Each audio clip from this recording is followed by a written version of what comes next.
Assalamualaikum warahmatullahi wabarakatuh. Bismillahirrahmanirrahim. Alhamdulillahi rabbil alamin. Nahmaduhu wa nasta'inuhu wa nastaghfiruh. Allahumma salli wa sallim wa barik ala sayyidina Muhammad wa ala alihi wa sahbihi ajma'in. Allahumma alhimna ilman afqahu bihi awamirak wa nawahika warzuqna fahman a'lamu bihi kaifa unajik ya arhamar rahimin. Allahumma arzuqna fahman nabiyyin wa hifdzal mursalin wa ilhamal malaikatal muqarrabin bi rahmatika ya arhamar rahimin. Allahumma akrimna binuril faham wa akhrijna min zulumatil waham waftah lana abwaaba rahmatik wa anshur alaina min khazaini ilmik ya arhamar rahimin. Allahumma zidna ilman wa wasi' fi rizqana wa barik lana fi ma razaqtana waj'alna mahbuban fi qulubi ibadik wa azizan fi ayunihim waj'alna wajihan fid dunya wal akhirah wa minal muqarrabin ya kafiran nawar wa ya hasanal fi'ar wa ya qa'iman bila zawar ya mubdi'an bila mithal falakal hamdu wal minnah wa syaraf ala kulli hal walhamdulillahi rabbil alamin. Assalamualaikum warahmatullahi ta'ala wabarakatuh. A'udzu billahi minasyaitonir rajim. Bismillahirrahmanirrahim. Alhamdulillahi rabbil alamin. Nahmaduhu wa nasta'inuhu wa nastaghfiruh. Allahumma salli wa sallim ala sayyidina Muhammad wa ala alihi wa sahbihi ajma'in, amma ba'd. Alhamdulillah, kita berjumpa kembali bersama JSNH Channel. Insyaallah kali ini kita akan mutalaah kitab yang kita pilih kali ini mereferensi Risalah Al-Qusyairiyah. Kitab Ar-Risalah Al-Qusyairiyah ini disusun oleh Al-Imam Abdul Qasim Abdul Karim Hawazin Al-Qusyairi An-Naisaburi rahimahullah ta'ala. Karya beliau ini merupakan salah satu referensi para suluk, khususnya para ahli-ahli tasawuf. Hal ini berkaitan erat dengan metode atau kaidah dalam menempuh suluk, yaitu bagaimana perjalanan seorang hamba pada Allah Ta'ala di dalam menjalankan fitrahnya sebagai hamba. Idealnya menurut para ahli-ahli yang berkecimpung di dalam dunia tasawuf, yaitu berpegang pada metode salaf. Metode salaf yang dimaksud di sini adalah yang berpijak kepada Al-Quran dan Al-Hadis dengan melandaskan pada penyucian ruhani dan riyadhah. Adapun Risalah Qusyairiyah ini sendiri secara makna Risalah Qusyairiyah jadi memiliki dua variabel. Variabel yang pertama adalah risalah, yang kedua adalah Al-Qusyairiyah. Adapun terkait dengan Ar-Risalah, makna secara terminologi kata risalah bermakna suatu pembahasan, tema bahasan, atau kajian. Keberadaannya mungkin sebagai jawaban atas suatu pertanyaan atau pemecah suatu masalah. Bisa juga sebagai jalan keluar dari dialog kajian. Adapun ukuran dari risalah tersebut mengenai jumlah halaman dan ukuran kertas bisa terkadang kecil, seperti Risalah milik Al-Qadil Fadl milik Imam Hasan Basri rahimallahu ta'ala. Terkadang pula berukuran besar, yaitu Risalah Al-Ghufran milik Al-Ma'ari. Adapun latar belakang dari penyusunan dari risalah ini oleh penyusunnya, yaitu Imam Al-Qushairi, sengaja ditujukan kepada kelompok masyarakat yang berkecimpung di dalam dunia tasawuf secara taklid, yaitu suatu kelompok yang mempraktekkan ajaran tasawuf tanpa pengetahuan tentang hakikat dasar-dasar dari thariqah. Mereka yang mengamalkan ritual sufistik di tengah kekeliruan-kekeliruan sebahagian kaum yang mendakwakan diri sebagai kelompok sufi, atau di dalam kungkungan paham-paham sufistik yang seolah-olah memiliki dasar keagamaan, padahal sebenarnya tidak memiliki landasan hukum, baik itu nas Al-Quran maupun Al-Hadis, baik itu secara akli maupun secara argumentasi. Inilah salah satu permasalahan tiap madhab, pemikiran dan thariqah. Di antara pengikut-pengikut paham-paham itu ada yang memperbaiki pemahaman dan pemaparannya, ada juga yang justru memperburuknya dengan berbagai tindakan amoral dan penyimpangan-penyimpangan.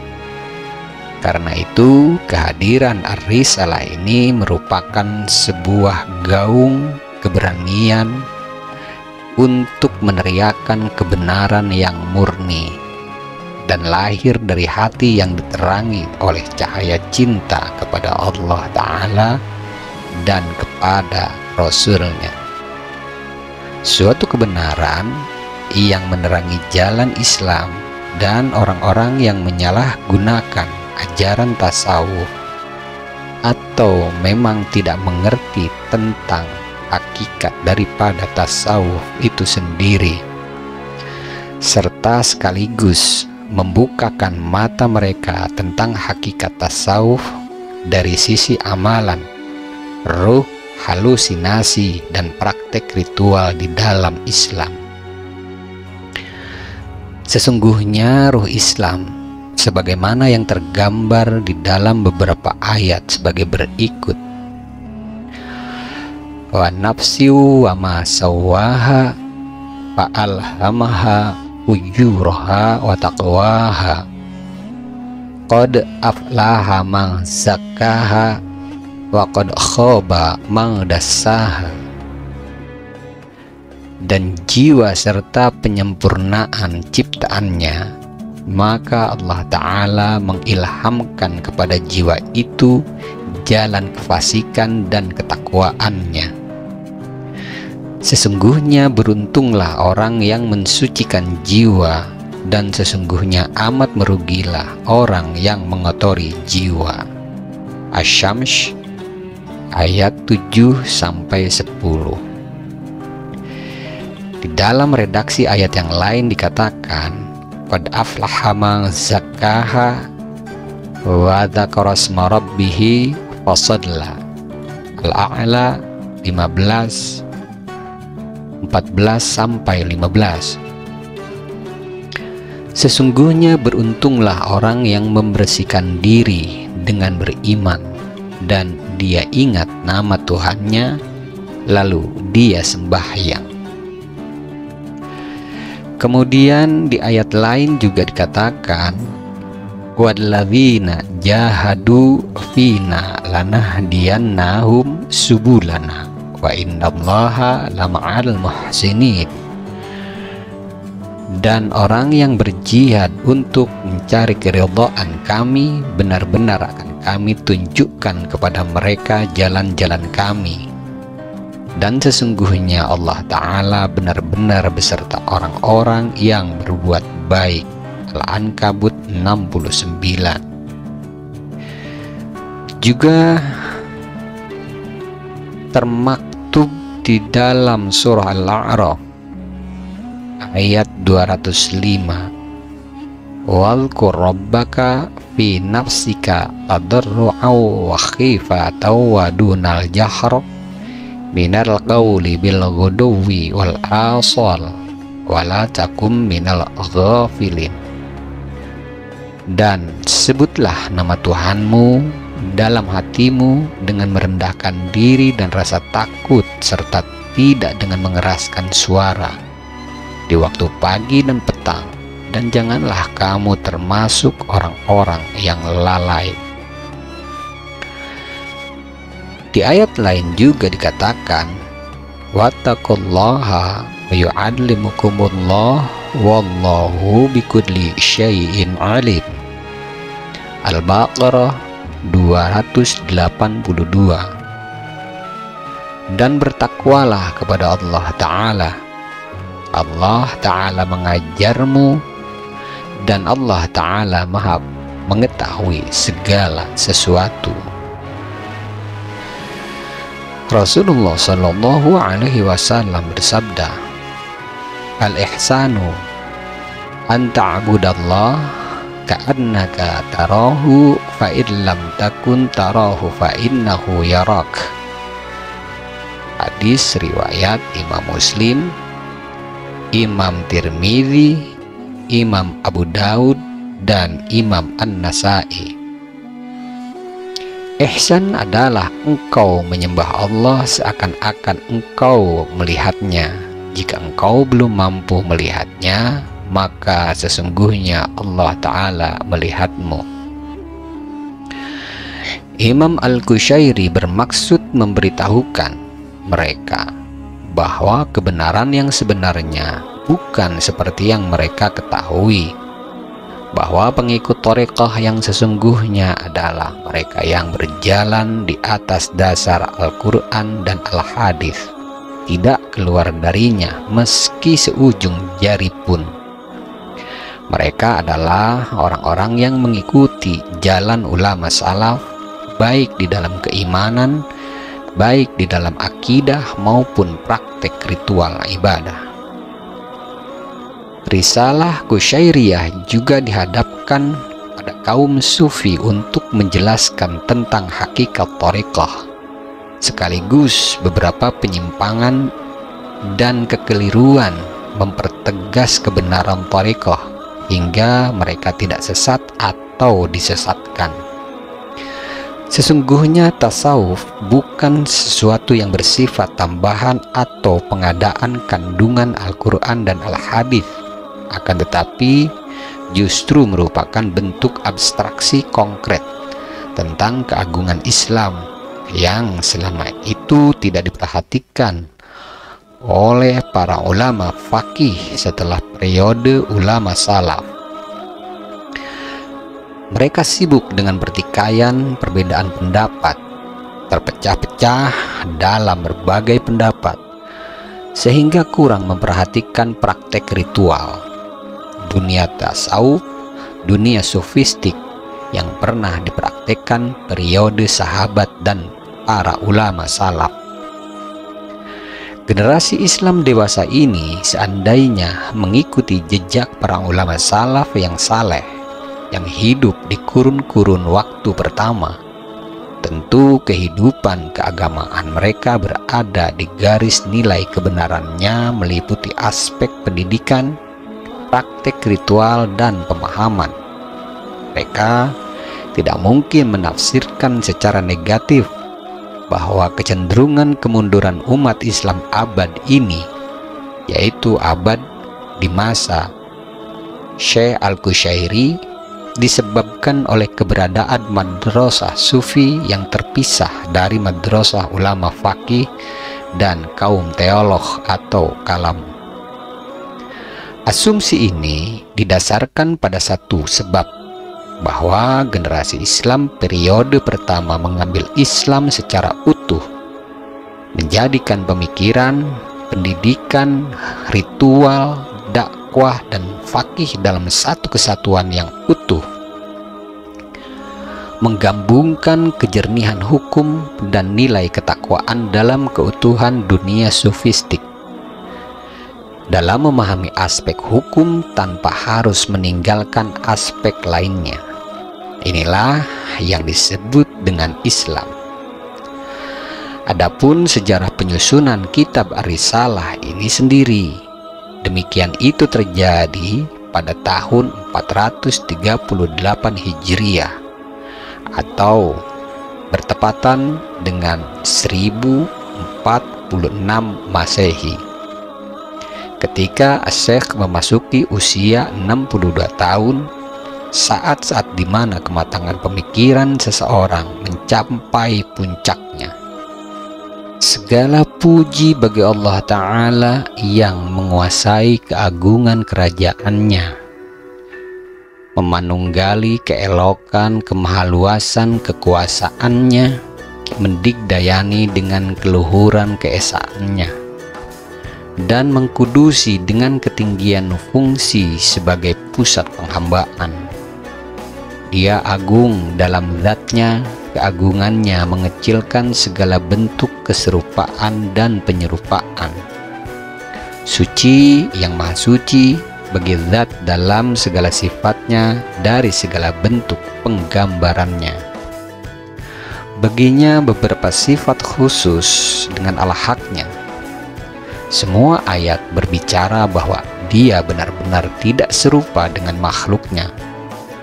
Maha suci dari segala kesucian. Tidak ada batas yang membatasinya, juga tidak ada lintasan yang mampu menjangkaunya. Tiada hitungan yang mampu menghitungnya, meski sekedar menghayalkan pembilangannya. Tiada ujung yang mampu memagarinya, dan tiada satupun yang menolongnya. Dia tidak beranak dan tak akan ada anak yang mensyafatinya. Tak ada bilangan yang mampu menghimpunnya. Tak ada tempat yang memaksanya berdiam. Tidak ada zaman yang mampu menjumpainya. Tidak ada pemahaman yang mampu mengira-ngirakannya, dan tak ada dugaan yang mampu untuk menggambarkannya.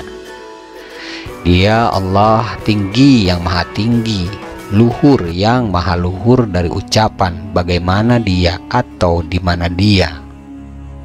Tidak ada upaya, jerih payah, dan kreasi-kreasi yang mampu menggambarinya atau menolak dengan perbuatannya atau kekurangan dan aib, karena tak ada sesuatu yang menyerupainya.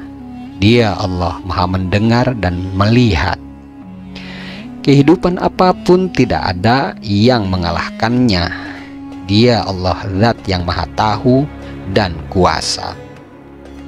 Saya panjatkan segala puji untuknya atas apa yang diatur dan dibuatnya. Saya haturkan pula sembah syukur kepadanya atas apa yang dihimpun, digenggam, dan ditolaknya. Saya juga berserah diri ke hadiratnya, puas dan ridha dengan apa yang diberi dan dicegahnya. Saya bersaksi bahwa tiada Tuhan selain Allah, zat yang maha esa, dan tak ada sekutu baginya. Suatu kesaksian orang yang yakin dengan keesaannya, dan orang yang minta perlindungan dengan kebagusan perlindungannya. Dan saya bersaksi bahwa Muhammad hambanya yang terpilih, terpercaya, yang terkasih, dan seorang Rasulullah yang terutus untuk semua makhluk. Semoga Allah Ta'ala selalu melimpahkan rahmat dan salam kepada beliau, kepada keluarga, dan kepada sahabat-sahabatnya. Al-Faqir ilallah, beliau adalah Abdul Karim bin Hawazin Al-Kushairi, menyebut dirinya sebagai Al-Faqir sebagai sikap pengakuan atas segala kekurangannya. Menulis kitab ini dipersembahkan untuk kaum sufi di berbagai negara Islam pada tahun 437 Hijriah atau bertepatan dengan tahun 1045 Masehi.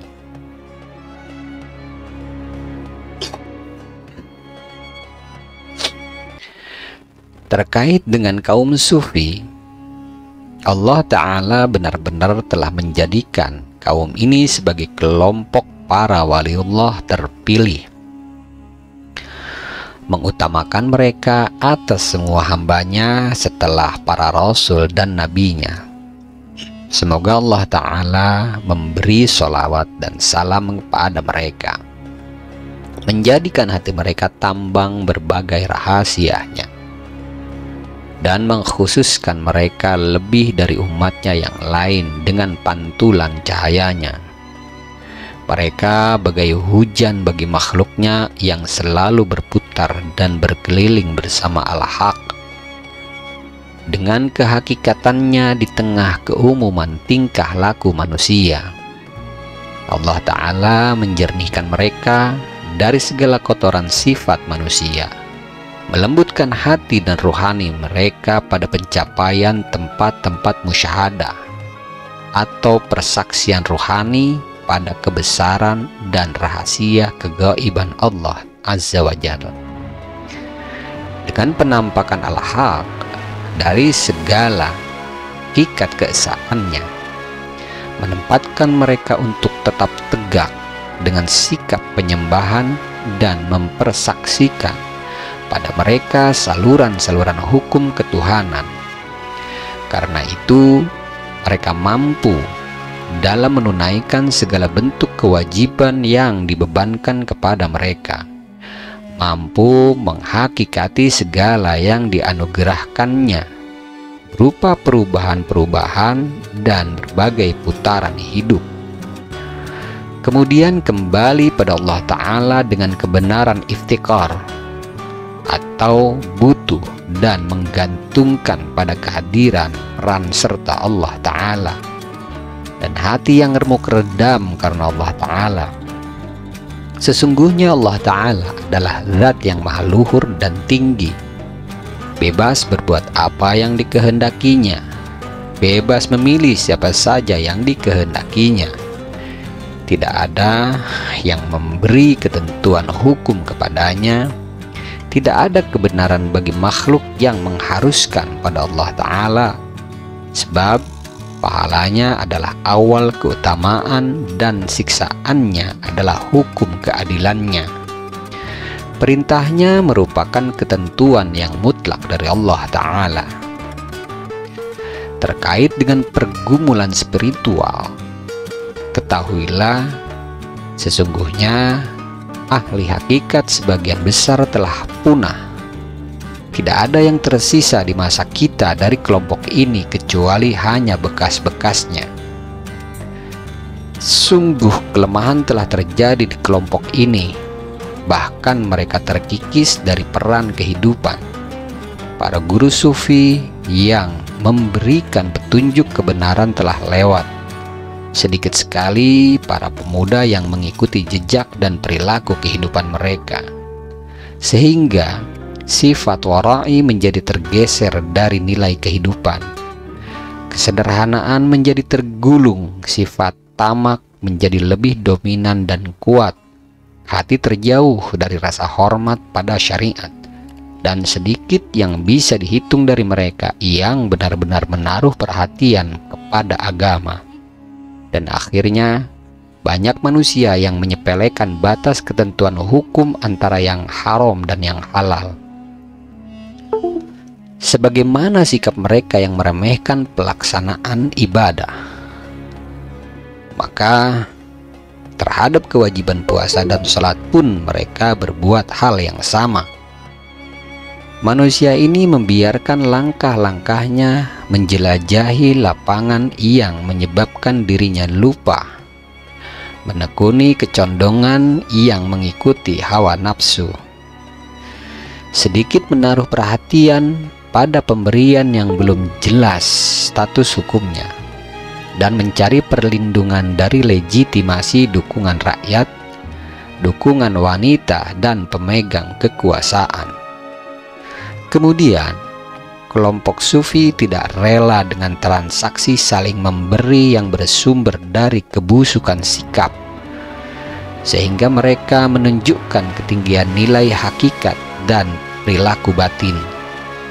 Mereka mengaku telah terbebas dari belenggu perbudakan, yaitu nafsu, membuktikan pencapaian hakikat wisol, yaitu ketersambungan rohani suci salik dengan rohani maha suci. Kelompok sufi ini berdiri tegak di atas garis hakikat. Hukum-hukum Tuhan mengalir damai di denyut kehidupan mereka, dan tidak ada bagi Allah Ta'ala terhadap mereka tentang sesuatu yang membuat mereka mengutamakan lalu memilihnya. Sesungguhnya mereka ini seandainya telah tersingkap rahasia-rahasia keesaannya, tentu semua yang bersifat universal dari keseluruhan alam bagi wujud kehendak keesaannya akan terenggut di genggaman mereka. Hukum-hukum kemanusiaan akan tergeser dari mereka, dan mereka akan tetap dengan cahaya perlindungannya setelah peleburan sifat kemanusiaan. Maka Tuhan yang berbicara tentang mereka ketika mereka bicara, dan menggantikan mereka ketika mereka bertindak atau ditindaki. Tuhan telah menyatu dalam gerak tangan, kaki, lidah, dan otak kehidupan mereka. Adapun motivasi penulisan daripada kitab Ar-Risalah Al-Qusyairiyah ini adalah ketika cobaan hidup yang berat memanjang dalam kehidupan kami. Demikian yang dituturkan oleh sang penulis. Kemudian diiringi cobaan-cobaan lain yang menjadi kisah tersendiri, maka kami merasa tertuntut untuk memaparkan makna tujuan kehidupan kepada lidah yang ingkar dan dengki terhadap aliran thariqah. Kebencian yang didasarkan perasaan iri menyebabkan mereka menyebut para pengikut thariqah dengan sebutan yang jelek dan menimpakan berbagai cacat dan aib sejarah pada kelompok ahli thariqah. Ujian yang sangat berat ini terus menghajar kelompok-kelompok penghuni sufistik biara sufistik.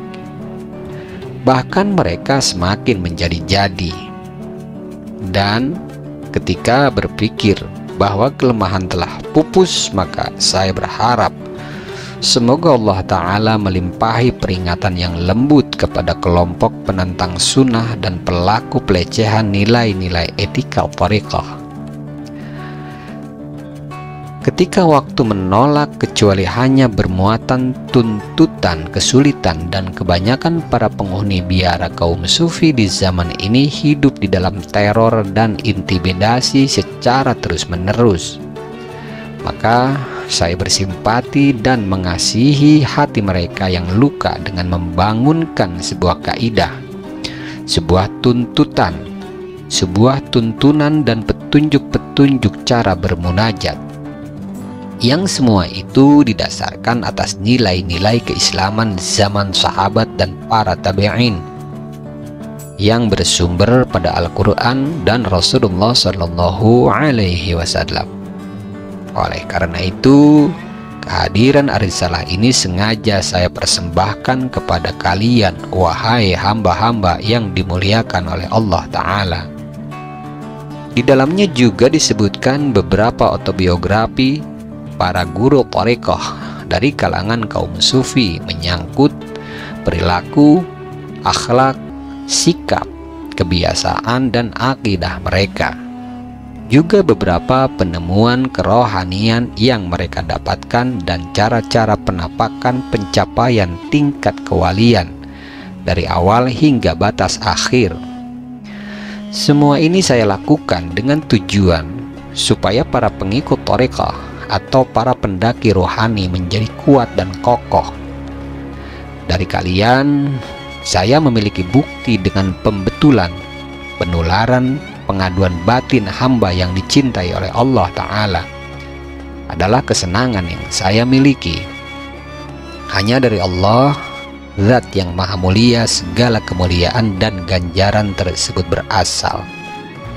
Kepada Allah lah saya memohon pertolongan tentang apa yang saya tuturkan, apa yang saya minta untuk dicukupi.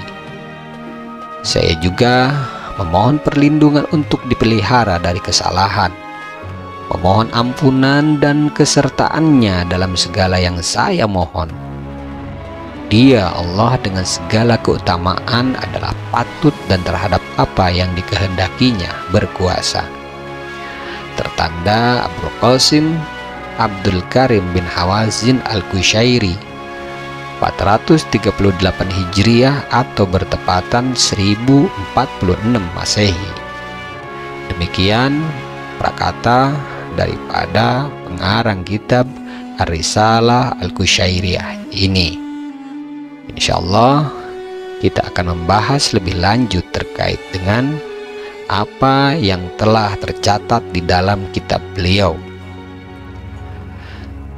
tentang dasar-dasar tauhid menurut kaum sufi. Ketahuilah, wahai hamba-hamba Allah yang dikasihi, sesungguhnya para guru kaum sufi telah membangun kaidah-kaidah ajaran sufi yang didasarkan atas prinsip ketauhidan yang benar. Mereka menjaganya dari bid'ah, mendekatkannya dengan sesuatu yang mereka dapatkan dari para salaf. Salaf adalah salah satu istilah pengelompokan umat secara periodik yang merujuk pada golongan terdahulu, yaitu generasi para tabi'in yang mengikuti jejak para pendahulunya, dan ahli sunnah, yaitu Rasulullah Shallallahu Alaihi Wasallam dan para sahabatnya. Ajarannya tidak didapati unsur-unsur penyerupaan pada hak atau disebut panteisme, dan tidak juga didapati unsur-unsur peniadaan atau ateisme. Mereka mendefinisikan segala sesuatu dengan penyandaran kepemilikan tunggal kepada hakul qadam, atau alam yang baru adalah kepunyaan zat yang terdahulu, menyatakan sesuatu yang ada dengan sifat ketiadaan, atau ada yang bersifat nisbi. Oleh karenanya, seorang guru sufi terbesar, Al-Imam Al-Junaid, semoga Allah Ta'ala selalu merahmatinya, berkata, tauhid adalah pengesaan yang lama dari yang baru. Beberapa ketentuan dasar hukum tentang akidah oleh sejumlah pembesar kaum sufi telah digariskan berdasarkan dalil-dalil yang jelas dan kesaksian-kesaksian yang tampak. Dalam hal ini, Imam Ahmad bin Muhammad Al-Jariri, semoga Allah Ta'ala merahmatinya, berkata, barang siapa yang keagamaannya belum berdiri di atas prinsip ilmu tauhid dengan satu kesaksian dari berbagai kesaksian pembuktian keesaan Tuhan yang didasarkan pada keyakinan dan sikap yang nyata setelah memasuki alam logika yang benar, maka tapak-tapak kaki penipu pasti akan menggelincirkannya ke lembah nafsu kerusakan. Artinya, barang siapa yang berlindung pada prinsip taklid, taklid adalah pengekoran atau mengikuti pada suatu pendapat tanpa didasari pengertian dasar dan tujuannya, tidak memahami tujuan dan dasarnya serta dalil-dalilnya, dan tidak berpikir tentang dalil-dalil tauhid, maka dia akan jatuh dari jalan yang dapat menyelamatkannya, yaitu jalan sunnah Nabi Shallallahu Alaihi Wasallam, dan tertawan di lembah kerusakan. Sedangkan bagi orang yang mau merenungkan beberapa kalimat dan ucapan para guru sufi, lalu menelitinya dengan seksama, merenungkannya dengan sungguh-sungguh, maka pada beberapa pendapat, pada beberapa kesepakatan dan perbedaan di antara mereka akan dijumpai sesuatu yang akan memperkuat perenungannya, dengan satu kesimpulan bahwa suatu kaum tidak dapat melalaikan hakikat kebenaran di dalam proses pencarian hakikat dari tujuan akhir, dan tidak dapat mi'raj rohaninya ke langit dalam pencariannya dengan berpijak pada kelalaian. Adapun tentang ma'rifatullah, Abu Bakar Asyibli pernah berkata demikian: Allah Ta'ala zat yang esa diketahui keesaannya sebelum ada batasan dan huruf. Allah Ta'ala Maha Suci Allah yang tidak ada batasan bagi zatnya dan tidak ada huruf bagi kalamnya. Berkaitan dengan kalimat ini, Imam Ruwaim bin Ahmad pernah ditanya tentang permulaan kewajiban yang diwajibkan oleh Allah Ta'ala pada hambanya, yang oleh beliau dijawab yaitu ma'rifat. Hal tersebut didasarkan pada firman Allah Ta'ala, wa ma khalaqtul jinna wal insa illa liya'budun. Tidak aku ciptakan jin dan manusia kecuali untuk menyembahku. Az-Zariyat ayat 56. Sementara oleh sahabat Ibnu Abbas radhiyallahu ta'ala anhu, kalimat illa liya'budun atau yang bermakna kecuali untuk menyembahku diartikan atau ditafsirkan dengan kalimat illa liya'rifun atau bermakna kecuali untuk bermakrifat, yaitu mengetahui, yaitu sadar, yaitu yakin akan keberadaan Allah Ta'ala. Sementara Imam Al-Junaid berkata, sesungguhnya awal yang dibutuhkan oleh seorang hamba dari sesuatu yang bersifat hikmah adalah mengetahui Sang Pencipta atas keterciptaan dirinya. Kebaruan diri tentang bagaimana kebaruannya, sifat keperbedaan Sang Pencipta dari sifat makhluk, sifat keperbedaan zat yang lama dari yang baru atau alam, menurut pada ajakannya, dan mengetahui keharusan dirinya untuk bertaat kepadanya. Sesungguhnya orang yang belum mengetahui zat Sang Penguasa alam, maka ia tidak akan mengetahui keberadaan kerajaan alam, tentang status kepemilikannya untuk siapa. Lalu menurut Abu Thayyib Al-Maraghi, setiap unsur di dalam diri seorang hamba memiliki fungsi yang berbeda-beda berkaitan dengan kemakrifatannya kepada Allah Ta'ala. Adapun akal menurutnya memiliki fungsi pembuktian dalil secara logika, hikmah memberi isyarat, dan ma'rifat memberikan kesaksian secara utuh. Akal menunjukkan, hikmah mengisyaratkan, dan ma'rifat mempersaksikan. Oleh karenanya, kejernihan ibadah tidak akan diperoleh kecuali dengan kejernihan tauhid. Menurut Imam Al-Junaid rahimallahu ta'ala, tauhid berarti pengesaan zat yang esa dengan hakikat dan kesempurnaan keesaannya. Sesungguhnya Dia Allah Ta'ala zat yang esa, yang tidak beranak dan tidak pula diberanakan. Pengesaannya juga dengan peniadaan terhadap sesuatu yang berlawanan, yang kesamaan, dan yang keserupaan. Esa tanpa penyerupaan, tanpa pembagaimanaan, esa tanpa penggambaran, esa juga tanpa pengasosiaan, esa pun tanpa penyimbolan. Tiada satupun di semesta alam ini yang menyamainya. Dia, Allah Ta'ala, adalah zat yang maha mendengar dan maha melihat. Pendapat tersebut tidak jauh beda dengan hasil renungan dari Abu Bakar Az-Zahir Ubadi. Menurut beliau, ma'rifat adalah nama.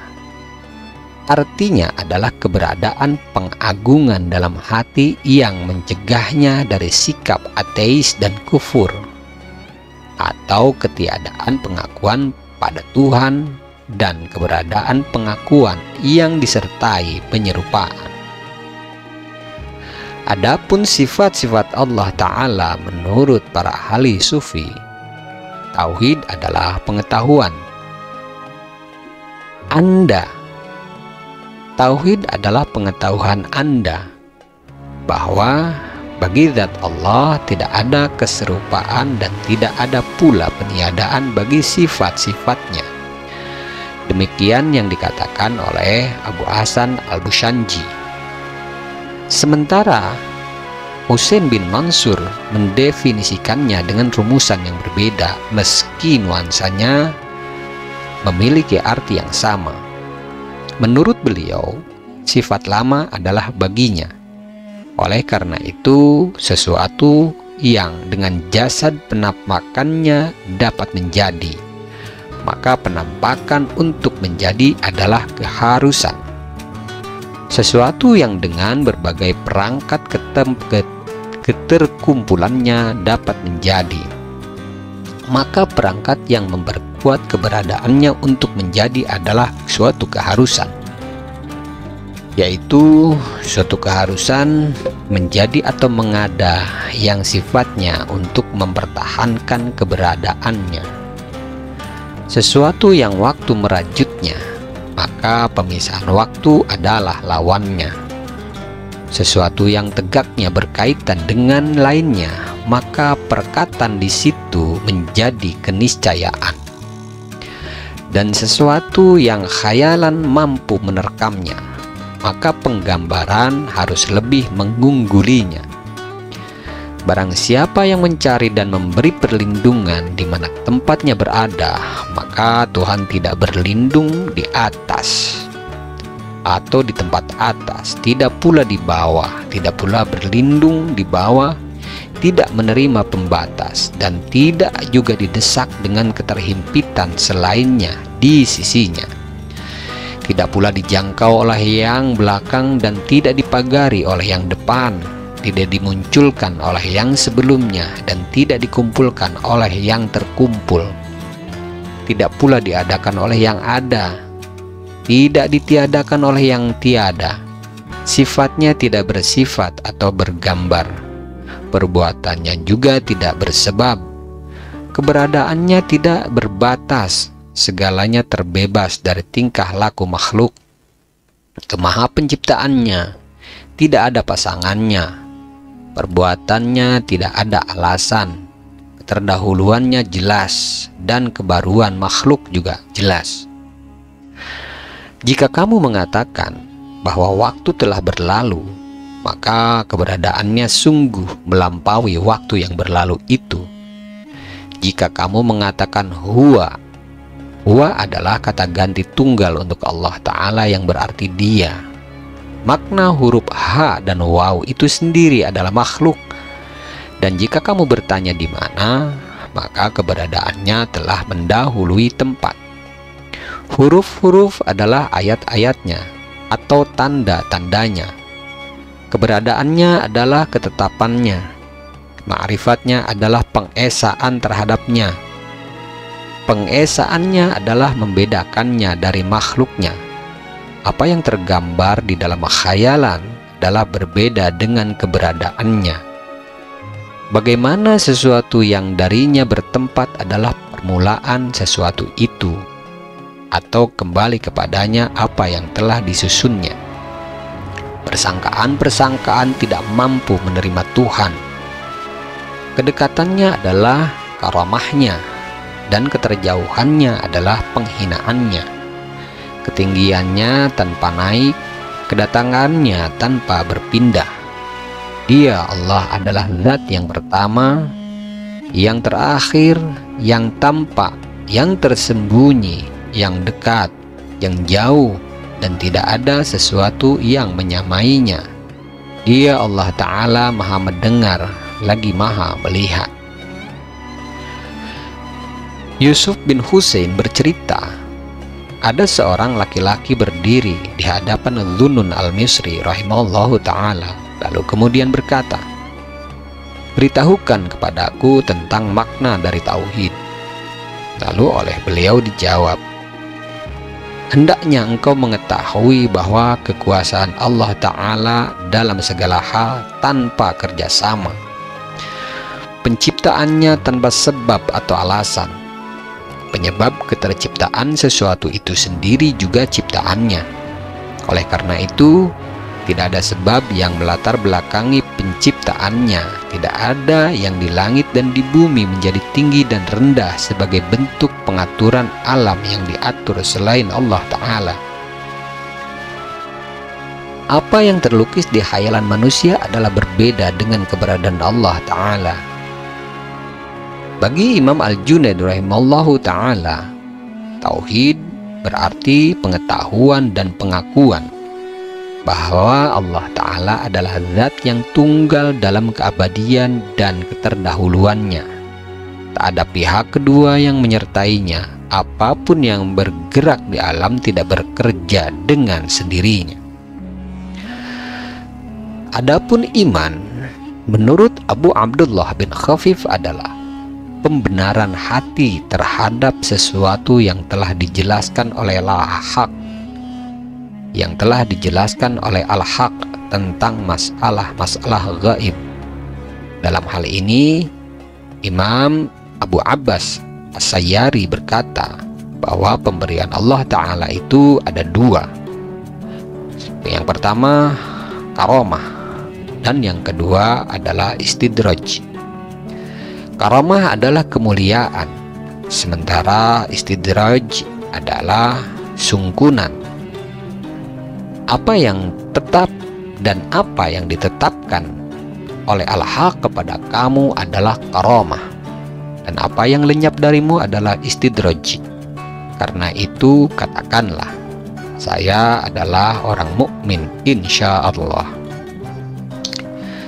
Sahal bin Abdullah At-Tustari memandang bahwa orang mukmin dalam memandang Allah Ta'ala dengan penglihatan tanpa pagar dan pengetahuan yang berakhir.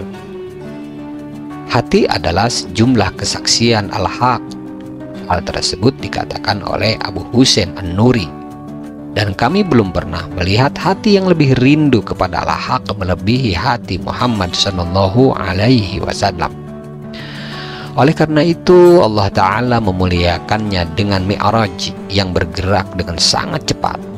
Kehadiran dalam Mi'rajnya untuk memandang zat dan kesempurnaannya.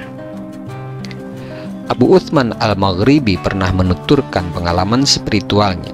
Suatu saat beliau berkata, saya pernah mempercayai keberadaan sesuatu di sisi yang baru.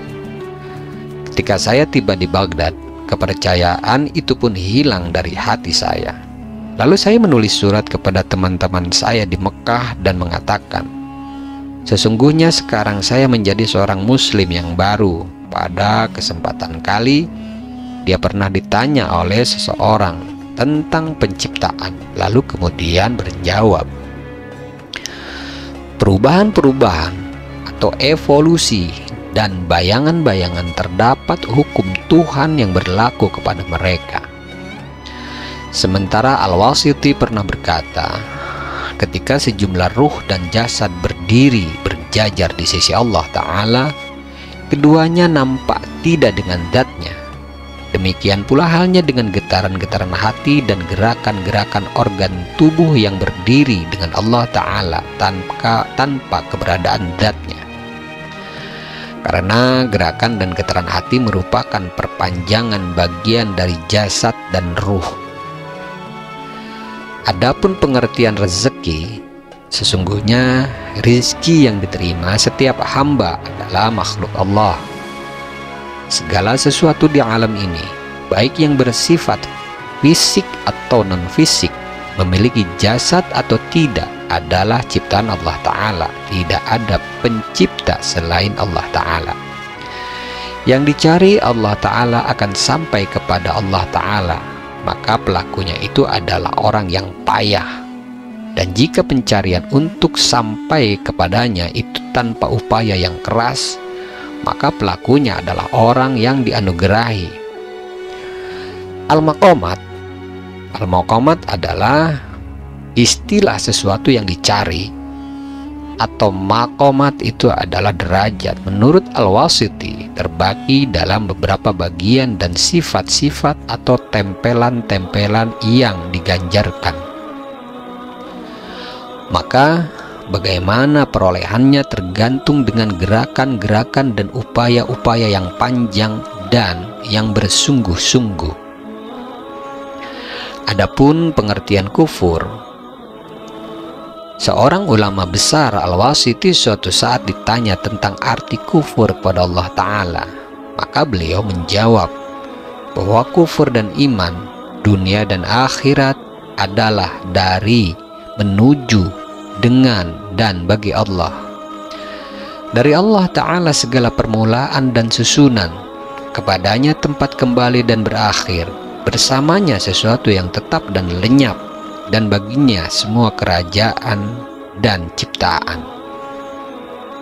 Menurut Imam Al-Junaid rahimallahu ta'ala, ada seorang ulama ditanya tentang tauhid. Lalu kemudian beliau menjawab, tauhid adalah keyakinan. Penanya itu minta kejelasan lagi. Kemudian beliau menjawab, yakni ma'rifatmu, yakni pengetahuanmu bahwa semua gerak dan diamnya makhluk merupakan perbuatan Allah Ta'ala semata, tidak ada yang menandinginya. Karena itu, jika kamu berbuat demikian, berarti kamu telah benar-benar mengesahkannya. Pernah seseorang datang dan meminta Dhunun al-Misri rahimahullahu ta'ala, beliau seorang ulama sufi Mesir, untuk mendoakannya. Doakanlah aku, katanya. Kemudian dijawab, jika engkau telah memperkuat ilmu gaib, yaitu ilmu pengetahuan tentang masalah gaib seperti Tuhan, sifatnya, akhirat, dan yang lain sebagainya, dengan kebenaran tauhid, maka doamu pasti terkabulkan. Jika tidak, maka doa tidak akan menyelamatkan orang-orang yang tenggelam. Menurut Abu Husain An-Nuri, tauhid adalah setiap lintasan batin yang menunjuk pada Allah Ta'ala tanpa disertai lintasan-lintasan penyerupaan. Abu Ali Ar-Rudhabari ketika ditanya tentang tauhid menjawab demikian.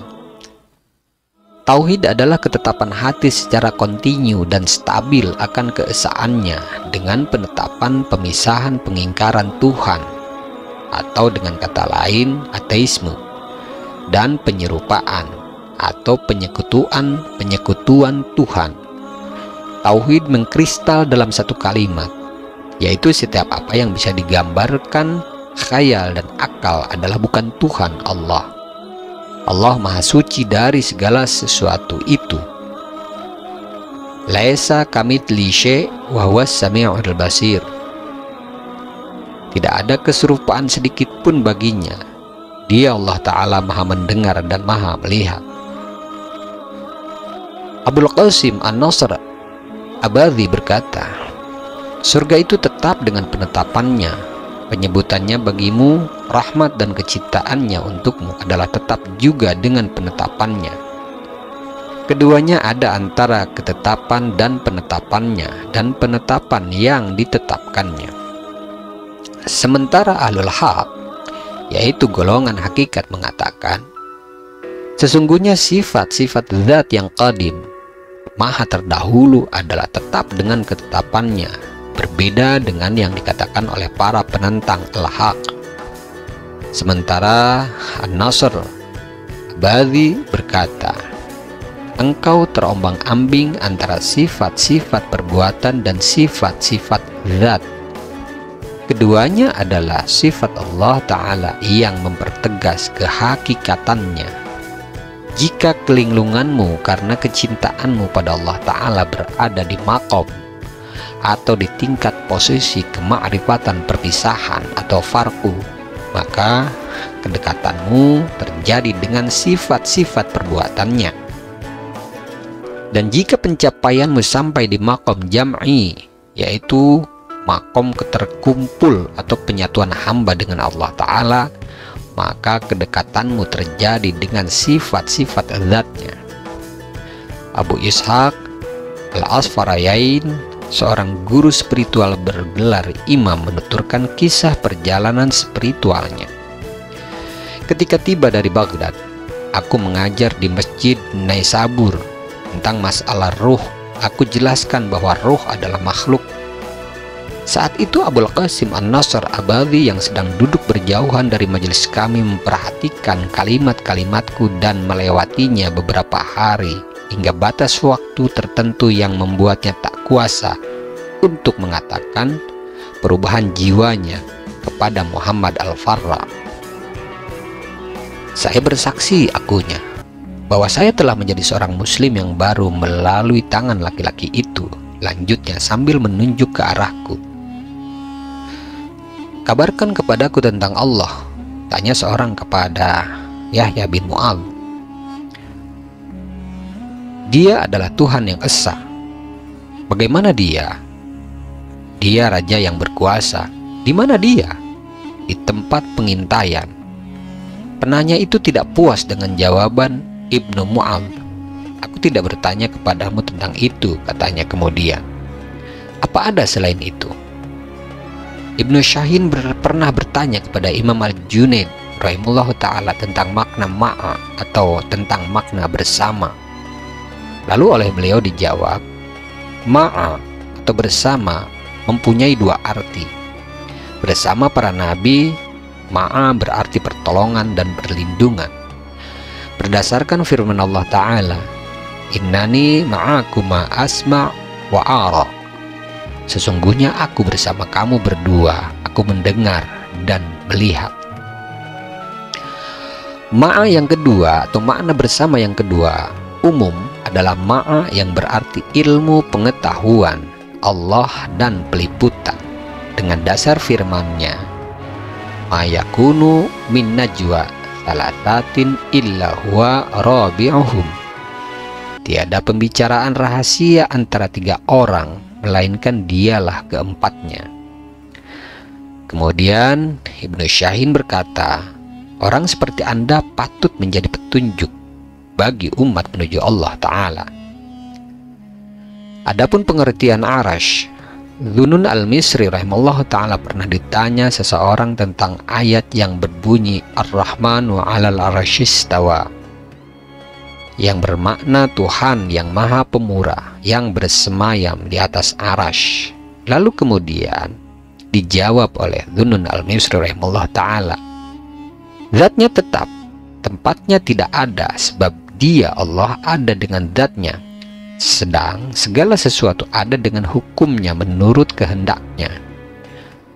Sementara menurut Imam Ash-Shibli, firman itu bermakna Ar-Rahman bersifat kesenantiasaan atau tidak bergeser, konsisten. Al-Arash atau singgasananya bersifat baru, dan Arash pada Ar-Rahman bersemayam. Adapun Ja'far bin Nasr mengartikannya bahwa ilmunya menyeluruh dengan segala sesuatu. Oleh karena itu tidak ada sesuatu yang lebih dekat kepadanya dari sesuatu yang lain.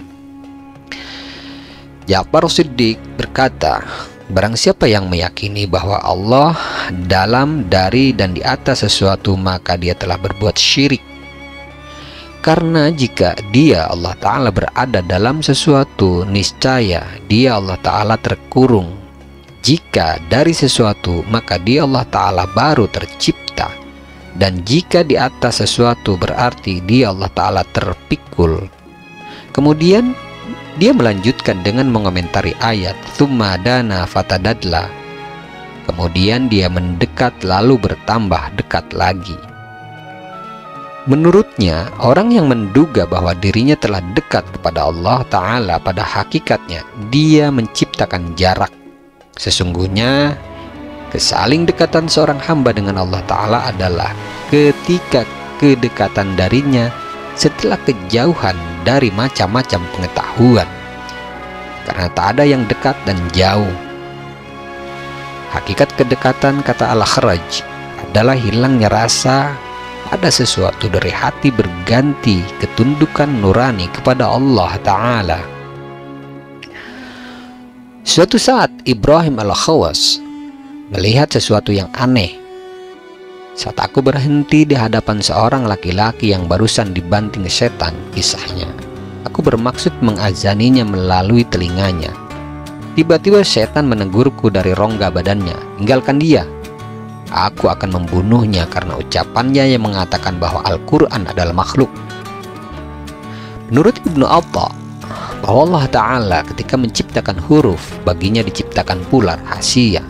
Dan ketika Adam alaihi salam telah tercipta, Allah Ta'ala menebarkan rahasianya ke dalam dirinya, dan tidak kepada satu malaikat pun. Lalu huruf-huruf itu berjalan di lidah Adam alaihissalam dengan hukum pembiasaan dan undang-undang bahasa. Lalu oleh Allah Ta'ala dilengkapinya dengan bentuk. Bagi Ibnu Atta, huruf adalah makhluk. Karena itu Sahal bin Abdullah berpendapat bahwa huruf-huruf merupakan lidah perbuatan, bukan lidah zat. Karena huruf itu sendiri berbuat yang diperbuat, yaitu aktif dalam kepasifan, tidak bergerak dengan sendirinya. Tawakal kaitannya dengan tauhid menurut Imam Al-Junaid ketika menjawab beberapa pertanyaan penduduk Syam adalah perbuatan hati. Tawakal juga merupakan perbuatan hati, sedangkan tauhid adalah ucapan hati. Begitu. Husain bin Mansur berkata, barang siapa mengetahui hakikat tauhid pasti akan gugur darinya pertanyaan mengapa dan bagaimana. Al-Wasiti berkata, Allah tidak menciptakan sesuatu yang lebih mulia daripada ruh. Adapun definisi zat yang al-haq, beberapa guru spiritual tariqah, yaitu guru sufi yang mengamalkan salah satu aliran tariqah, ini berbicara tentang hakikat tauhid. Tauhid itu berkisar pada pengesaan Allah dan sifat-sifatnya. Sesungguhnya Allah Ta'ala, zat yang maha suci, adalah ada dengan sendirinya. Kata mereka, terdahulu, satu, bijak, kuasa, maha tahu, maha pemaksa, pengasih, penguasa kehendak, mendengar, maha luhur, maha tinggi, maha bicara, maha melihat, maha pembesar, maha pemberi ketentuan, maha hidup, esa, tetap, dan tempat bergantung. Allah adalah zat yang maha mengetahui dengan pengetahuannya sendiri. Allah kuasa dengan kekuasaannya, berkehendak dengan kehendaknya, mendengar dengan pendengarannya, melihat dengan penglihatannya, berbicara dengan pembicaraannya, hidup dengan kehidupannya, dan tetap dengan ketetapannya. Dia Allah Ta'ala memiliki dua tangan sebagai sifatnya, yang dengan keduanya menciptakan apa yang dikehendakinya. Maha suci Allah Ta'ala atas pengkhususan baginya wajah yang amat indah. Sifat-sifat zatnya khusus dengan zatnya, tidak bisa dikatakan dia perempuan adalah dia juga laki-laki, tidak bergender, tidak berkelamin, tidak pula juga dia yang berubah-ubah. Bahkan dia atau hiya itu sendiri adalah sifatnya yang ajzali atau terdahulu. Sifat-sifatnya kokoh dan panjang. Dia Allah Ta'ala sesungguhnya esa dalam zatnya. Tidak juga Dia Allah Ta'ala menyerupai makhluknya. Dia Allah Ta'ala tidak berjasad, tidak beraga, tidak berjiwa, tidak ada sifat-sifat yang lembut, tak tergambarkan di dalam khayal, tidak terukur di dalam yang masuk akal, tidak terarah, tidak berarah, dan tidak pula bertempat. Tidak ada zaman dan waktu yang menjalankannya, dan tidak boleh dalam pensifatannya mengurangi ataupun menambahi. Tidak ada bentuk dan ukuran yang mencirikannya, tidak pula ada batas akhir dan batas yang memutuskannya. Tidak ada kejadian yang menindihnya, tidak ada juga motivator yang membawanya pada perbuatan. Tidak ada warna dan keberadaan yang boleh mewarnainya, dan tidak ada pula perpanjangan dan bantuan yang menolongnya. Sesuatu yang telah ditentukan tidak bisa keluar dari ketentuannya, yang tercipta tidak bisa terlepas dari hukumnya. Bagaimana dan apa yang dibuatnya tidak tercela. Allah Ta'ala juga tidak boleh dikatakan di mana dan bagaimana Dia.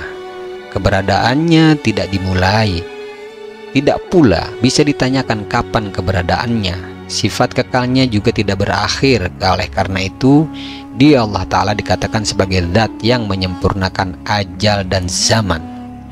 Dan tidak boleh dikatakan mengapa Dia Allah Ta'ala berbuat apa yang diperbuat, karena semua perbuatannya tidak memiliki sebab ataupun alasan. Tuhan Allah Ta'ala keberadaannya tidak boleh dipertanyakan tentang apanya, karena baginya tidak berjenis sehingga membutuhkan simbol-simbol dan ciri-ciri pembeda yang menandai bentuknya. Dia Allah Ta'ala dilihat tidak dari sisi berhadapan yang berlawanan, melihat lainnya tidak dari persamaannya, dan Dia Allah Ta'ala menciptakan tidak dari hasil persenggamaan, tidak dari hasil kerjasama, dan tidak pula dari hasil latihan. Baginya nama-nama yang baik dan sifat-sifat yang luhur.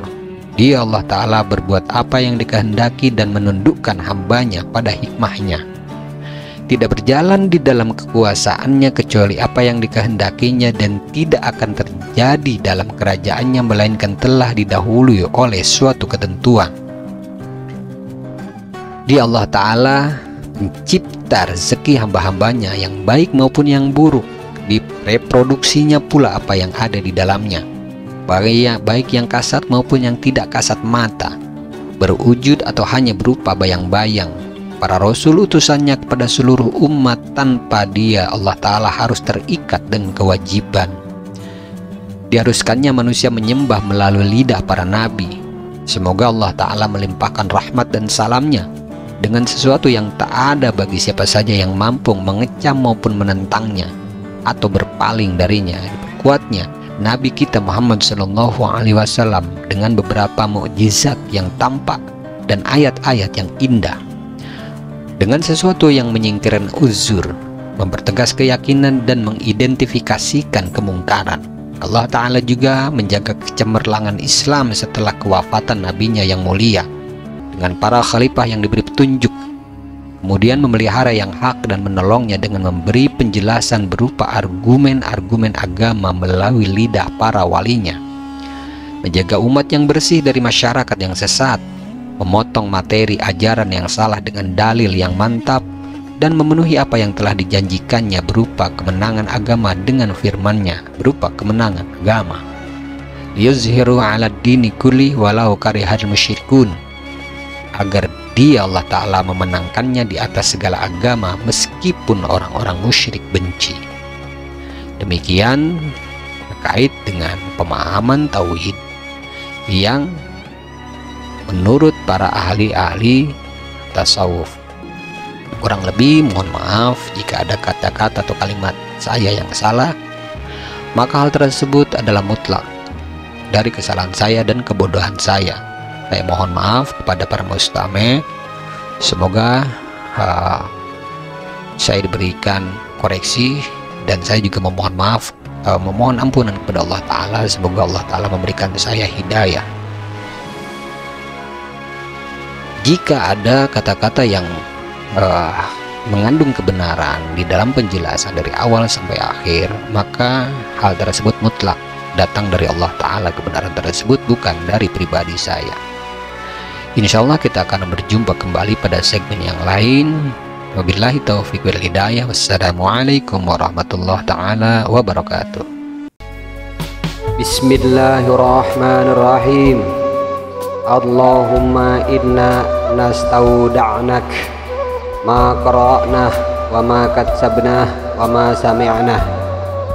Allahumma ya alim ya alim ya alim, adlimna min ilmik wa abhimna ank wa asmi'na mink wa basirna bik wa aqimna bi syuhudik wa arifna at-tariqa ilaik wa hawinha alaina bi fadlik wa albisna libasat taqwa minka walaka innaka ala kulli syai'in qadir walhamdulillahi rabbil alamin. Bismillahirrahmanirrahim. Subhanakallahumma wa bihamdik asyhadu an la ilaha illa ant astaghfiruka wa atubu ilaih. Subhana rabbika rabbil izzati amma yasifun wa salamun alal mursalin walhamdulillahi rabbil alamin. Allahumma aqsim lana min khasyatik ma tahulu bihi bainana wa baina ma'asik wa min ta'atik ma tubadlighuna bihi jannatik wa minal yaqin ma tuhawwin mati'na bi asma'ina wa basarina wa quwwatina ma ahyaitana waj'alhu al-waritha minna waj'al tha'rana ala man zalamana wansurna ala man adana wa la taj'al musibatana fi dinina wa la taj'alid dunya akbar hammina wa la mablagha ilmina wa la tusallit alaina man la yarhamuna ya arhamar rahimin walhamdulillahi rabbil alamin.